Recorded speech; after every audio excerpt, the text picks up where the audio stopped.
I'm Coach Ken Sayles, author of the new book, Coach Run Win, about coaching high school runners, but coaching all runners. A good book for learning how to be a runner and how to coach runners. I want to read you something about developing a championship mindset. I want to tell you a story. In the summer of 2012, I invited about 20 of our projected top runners to our special training camp in Mammoth Lakes.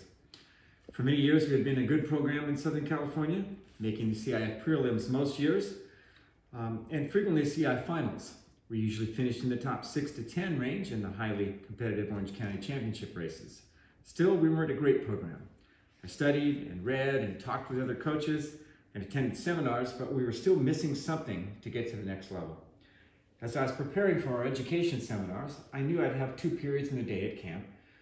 I ran across an ad for a video called Run With Your Body and Race With Your Mind by Dr. Stan Beecham. It looked interesting. I sent away for it, and upon receiving it, threw it in my backpack, hauled it up to Mammoth.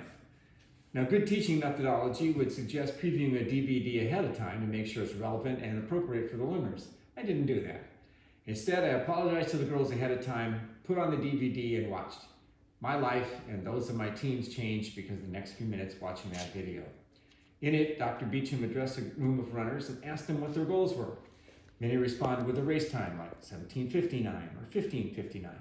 He asked why they chose that particular number, and they, of course, responded that they wanted to break 18 minutes or break 16 minutes. He then asked, why not 17:30 or 15:30? Often there was no answer. Dr. Beecham went on to challenge the runners to examine why they were not reaching for higher and faster times. What would happen if they tried for the faster goal and failed? Would they get kicked off the team? Get a bad grade? Well, no, of course not. What might happen was, if they trained properly and focused their mind correctly, they might actually achieve that faster time. But they would never get there if they didn't try. When the DVD was over, it became so clear to me what was holding my runners back. I, their coach, was holding them back by not setting our team and individual goals higher, and in turn, not setting up the workouts to achieve those higher goals. I had said I wanted to finish among the top 3 in our league, one of the toughest in the nation, so that we could go to CIF. Why wasn't I saying I wanted to win our league? I'd always explained that we wanted to be in the top 8 in Orange County, one of the most competitive areas in the United States. Why did I not say I wanted to be Orange County champions? Why was I not doing this? I was afraid to fail. I was afraid to set my team up for disappointment. Was I really going to get fired for being 6th and not 1st in Orange County? Well, of course not. Were the athletes going to be more disappointed at not being 1st than at being 7th?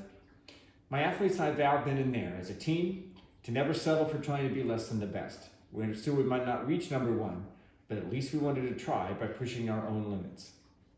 We would go on to win the Orange County title several years in a row, finishing the top 3 for 7 years in a row. We also qualified for the state meet 6 straight years, finishing 2nd to Nike Cross Nationals top 10 team Saugus High School, and had a ranking as high as 8th. We expected to win.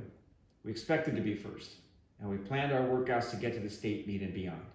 Why not be 1st?